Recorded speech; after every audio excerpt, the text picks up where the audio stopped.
yali abafuzi mumpulirize bulungi tuli mu sizoni ya kulonda abantu bamaze okwesimbawo abalala bakyesimbawo njagala bonoba ofuluma wewe nga baze kukusaba akalulu njagala okitegere nti akalulu ko gemaanyi go akaluko kemanyi go haleluya banali abufuzi tebabakozesa ebweru wano olw'obwetaavu bwabwe nebyo bagenda okufuna tujja basindika mu bifo eby'amaanyi nga gwe balinyiddeko wegendereza okuwaayo akalulu nga akalulu kowaddeyo tomanyi lwaki okawaddeyo ne banali abufuzi abajja okutusaba obululu mbategeeza bajja okutusaba obululu nga bakimanyi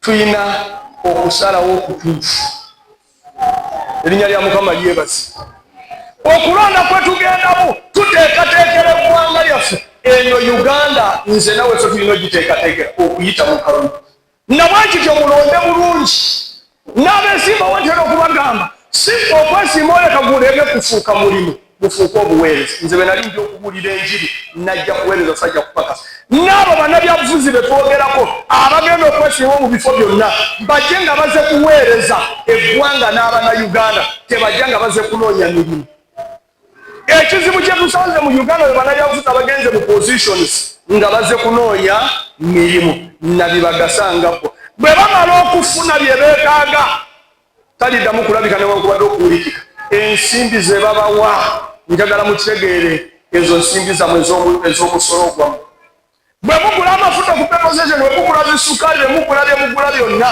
kwazo sente ze babasalako ze basasula bannabyabufuzi abo kwazo sente ze bagenda okubazanyirako balyoke batuulire eggwanga lyabwe nga balinga nga mwe mulinga abatalaba newankubadde okutegeera mugende mulonde abantu be musuubira nti bagenda kugasa eggwanga lino naawe nga bakugasiza bwe bakola bye bateekeddwa okukola baba bakugasiza bwe bagenda mu paliyamenti okulwana n'okwekalakaasa nze nawe tuba tetugasiddwa mpulira olwaleero tulina strikes mu masomero abasomesa beekalakaasa abaana baffe be bagenda okubufiiramu tuli mu ttaamu esembayo abaana be bagenda okukola ebizaamu ebibatwala mu mwaka omulala abasomesa wenjogerano bali mu kwekalakaasa ekibekalakaasiza si lwakuba nti Uganda terina sente buli sente omusomesa ze yandibaddeekako okusasula Uganda ezirina memba wa paliyamenti asasula obukadde 35 chairman wero C5 asasula obukadde 2 memba wa paliyamenti ekimusasuza obukadde 25 nga district emebamu constituency 4 omusala gwa district emu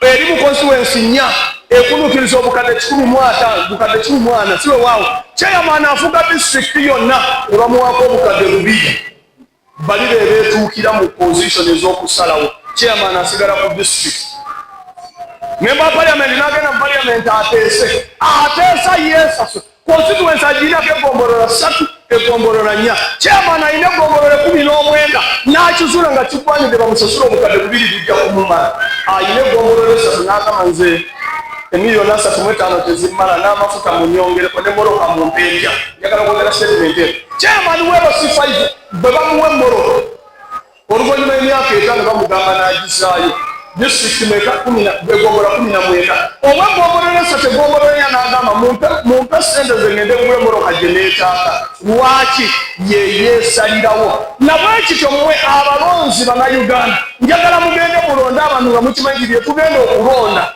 byali badde bitugasa bigase n'eggwanga lyaffe erinnya lya Mukama waffe Yesu lyebazi si kugenda kupakasa na kukola ku expense zo babawa emitwalo 2 ne babawa emitwalo 5 n'omuwa akalulu omala omuwa akalulu ogenda kukakabiramu emyaka 5 n'emirala 5 gyali oba nga taliyo gwogenda okukafiiramu tulonde bulungi nsaba bannabyabufuzi abagenza okwesimbawo mutuule mwekube mu mitima eggwanga lino mulirinako sente abaana bamwe balirinako sente ne bazzukulu bamwe tebalina ggwanga ddala ntera okukibagamba bwe muba mugenze mu bifo byonna bye mugenzeemu muteese nga muteeseza eggwanga mweteeseza muteeseze n'abaana n'abazzukulu wulira oyinza okulowooza nti gwe abaana bo n'abazzukulu obali bulungi naye abaana ba muganda wo tebagenda kubeera bulungi ababonaabona be bagenda okubeera mu ekyo. Nsaba Katonda bwe tuba tugenda okulonda, Mukama atuwa abantu abagenda okulondebwa nga baabwa Katonda, nga balina ekisa ya Katonda, balina okulowooza kw'obwa Katonda. Namwe abalonzi nsaba Katonda abawe ekisa ekyokulonda abakulembeze abagenda okubagasa, abagenda okugasa ensi yammwe, bagase n'ebitundu byammwe mu linnya erya Mukama waffe Yesu.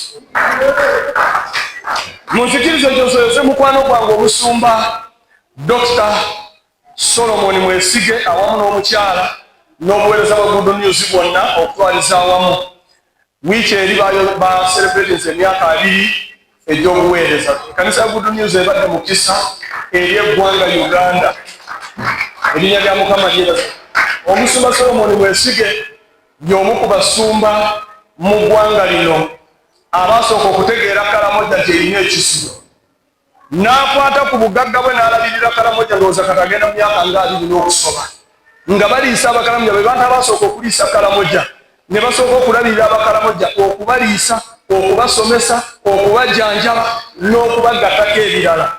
Erinnya lya Mukama lyebazibwe. So Musumba Solomon Mwesige n'ennyumba ye babadde mu kiseera eggwanga lino n'obuweereza bwa Good News okutwaliza. So tubayozaayoza olw'omukisa gwe muwadde eggwanga. Bwe baatuula ne bakizuula nga ebyenjigiriza by'eggwanga tebitambudde bulungi, ne batandika amasomero. Balina primaries ne secondaries eziri ku musingi gw'eddiini gw'okutya Katonda bye twogerako. Tebaze kwekkusa, tebaze kwegattako, wabula ne baggula enzigi. Abakozi Omusumba Solomon Mwesige bakozesa bakuluukiriza olukumi n'okusoba bafuna emisaala, families zaabwe ziri bulungi. Singa Mukama atuwa abantu abalowooza nti nze Mukama omukisa gwampadde, waliyo n'abalala basobola okuganyulwako abalinga Omusumba Solomon Mwesige. Eggwanga Uganda lyali badde lya mukisa, n'Abannayuganda twali badde lwa mukisa. So nkuyozaayoza mukwano gwange Omusumba Solomon n'obuweereza bwa Good News okutwaliza awamu. Njagala kunzika nga njogera ebigambo bino nga tunoonya enkolagana ne Katonda. Leka Katonda atule mu mitima gy'abaana byabufuzi, atule ne mu mitima gy'abalonzi, abawe okulonda obulungi ne bana byabufuzi abawe entiisa ya Katonda. Bagende mu bifo bye bagendamu, tubasindike okutuweereza nga bamanyi nti waliyo Katonda agenda okubabuusa embalirira oluvannyuma lw'obuweereza obumuweereddwa. Mwe abaweereza abali mu kanisa abaita obutwali kyaki ekiro kyaleero, buli kifo kyonna ky'otuddemu waliyo olunaku lw'okukiweera embalirira. Bwe baali bakikuwa tewamanya nti olibuuzibwa embalirira oluvannyuma. Oyinza okuba oli mukadde, oyinza okuba oli musumba, oyinza okuba oli muyimbi, oyinza okuba oli pasha. Oluvannyuma lw'okutuumibwa eryo erinnya waliwo olunaku lw'okuwa embalirira. Butya bwe wakozesa ekifo ekyo na butya bwe waweereza Katonda okuyita mu kifo ekyo. Abantu abasinga mu makanisa balajja na bakaaba. Ekifuleetedde okukaaba kiri kimu, be bantu abatudde mu bifo nga tebamanya lwaki babituddemu. Tebamanya nti waliyo olunaku lw'okwembalira. Bw'oba oli muyimbi oyimba biki? Oyimbira ani? Wali badde osinza Katonda nakanaawonya omulwadde ali mu kibiina. Omusumba agenda okujja nga abantu bawonyesebwa. Gwe mulimu gw'abaweereza. Erinnya lya Mukama lyebazibwe. Abaweereza tuddeyo tunoonye Katonda, tuzimbe enkolagana ne Katonda, tuzimbe enkolagana n'omwoyo wa Katonda, tuweereze Katonda nga tukimanyi waliyo olunaku olw'okuwembalirira. Nga lwaki tuwembalirira? Twaweebwa obuvunaanyizibwa. Katonda ali mugula abampera omukisa. Twaweetumibwa nebyo baatutuma tujja biweera embalirira. Nabwekyo tunoonye Katonda, tunoonye omwoyo wa Katonda, tuzimbe enkolagana naye, tulyoke tumuweereze mu mazima ne mu mwoyo. Katonda gw'empeereza nsabye ansanyusize emitima gyammwe mwenna. Prince Kyamongesi, mulabirizi Munansana Municipality Munafu Park. Njala kubiriza mu Bayibuli omwo mulimu kyawandiikibwa ekyogera ku kwolesebwa. Abakuku yaga nti muwandike kwolesebwa wansi. Lwaki ntandise ne kwolesebwa? Kubanga bw'otuula lwaleero mu ggwanga Uganda ebintu ebigenda maaso ebimu biri fane. Bw'otunuulira ekulaga nti abantu balinga nga tebakyalina kwolesebwa. N'olwekyo nkubiriza naddala kanisa eveeyo ebeere nga tuli focus.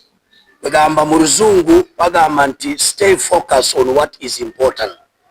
Okubeera ng'otuula oba ng'oluubira ebintu ebyo ebiri ebyamakulu tugezeeko obufumbo ebintu bizimba eggwanga mwemuli family baba otula lwaleero nti wali obuzibu bwingi butabanguko basajja badduka maka abaami bakyala nabo badduka maka kiba kikulaga nti ndowooza maka temuli kwolesebwa so naye nsaba Katonda tibabeere focus okulaba nti baluubira mu important stay focused in important then ekyokubiri allocate your resources olwekigambo kyenkoze nenga nti allocate resources effectively resources zino mulimu resources z'abantu sente mulimu n'ebintu esente tuzikozese bulungi bwe bazize mu maka galema ate kwawula wabafumbo era obudde bwaffe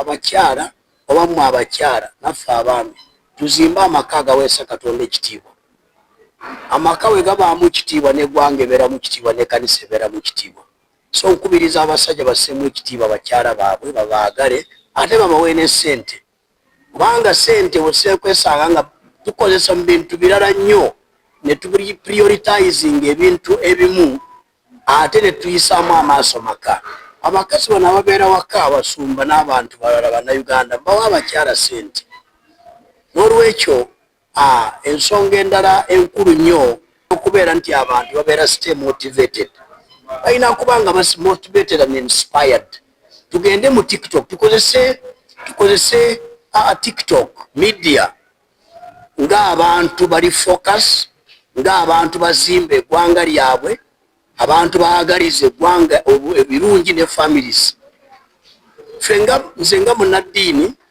bishop nvumirira abantu bagenda mu TikTok ne bakozesa bubi TikTok ogenda kulaba olinga ebigambo byayogera nga sampemu zitezimba nekubiriza bavubuka jenze mugende mu TikTok mukozese TikTok oba mukozese media kusoma wakwayaringa magezi okwayaringa kumanya okwayaringa skills kubanga kati ensi is too small everything you want it is in media than going to media novoola abantu novuma so nkubiriza nti ekintu ekyo kibeere nga tugikendeza mu ggwanga lyaffe maliriza nakino nga tugenda mu kulonda kati nsaba wabeerewo okusangamu ekitiibwa sa wabeerewo Katonda ffe nga bannaddiini twagala nnyo emirembe kubanga nze Yesu yatuwa mirembe Yesu bw'aba